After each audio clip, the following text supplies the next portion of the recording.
Hello, this is Renard. Renard is here to teach you today about cooking delicious chicken. As you can tell, he's really excited. Let's begin. First, let's get our chicken. Renard had frozen chicken in the freezer and he thawed it here on the counter overnight. Now it's ready to be prepared. Next, we need to practice safety first. Rinse the chicken thoroughly under cool running water to wash off bacteria and other germs. Rinse the chicken for 30 seconds so you've rinsed off all the extra juices and the chicken is safe to cut. To cut the chicken, have a cutting board and a sharpened knife ready, and then cut the chicken into strips. Be really careful not to cut your fingers in the process. Once the chicken is thawed, washed, and cut, place it in an oven-safe pan and flavor it with your favorite seasoning.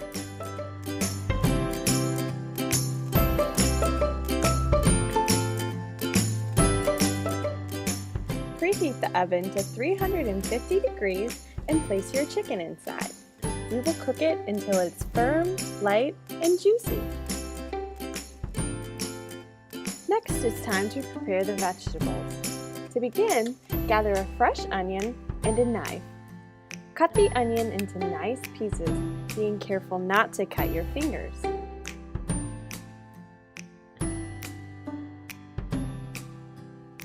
Before we continue, I should mention that we've got a few things wrong.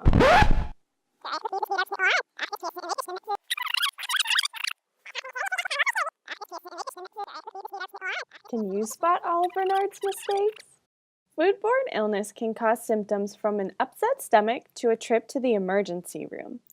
1 in 6 Americans get sick from food poisoning every year. I'm Keith Schneider. I'm a professor in the Department of Food Science and Human Nutrition. Some of the common misconceptions about foodborne illness are, one, most foodborne illnesses are caused by bacteria and viruses, which are really too small to see, so a lot of times people don't believe they exist, especially since they may have been doing something. I've been eating medium rare hamburgers for 40 years and I haven't gotten sick. Or I've eaten stuff off the floor, what's the big deal? And they'll quote the 5-second rule, which also doesn't really exist. So it's one of those things where not having a good understanding about microbiology tends to lead people into a false sense of security. Before preparing food, the first thing you should do is wash your hands. Well, the biggest tip I have is just wash your hands. Get your guests to wash their hands. If you have kids, get your kids to wash their hands. Wash your hands for 20 seconds and be sure to use soap and water to clean in between your fingers, under your nails, and on the backs of your hands as well.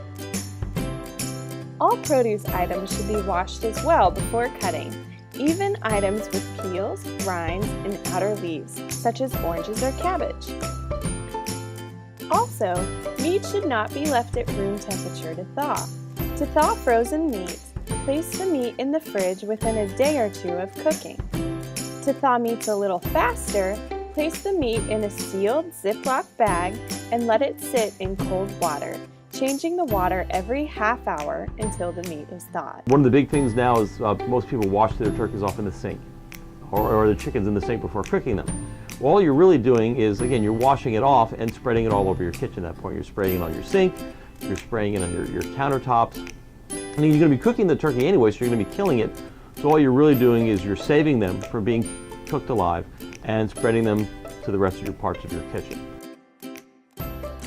Instead of using a timer to determine if the meat is cooked, take its internal temperature. Place the thermometer into the thickest part of the chicken. The temperature should reach 160 degrees Fahrenheit in order to be considered safe and fully cooked. After handling raw chicken, clean the surface you're working on and clean or replace kitchen utensils. Also, wash your hands again to prevent further cross-contamination. Once your workspace is clean and sanitized, you can begin handling rinsed produce without worry. By following these basic safety practices, you can cook a delicious homemade meal without putting anyone's health and safety at risk. Renard may not be the best cook, but his food safety is something to be proud of.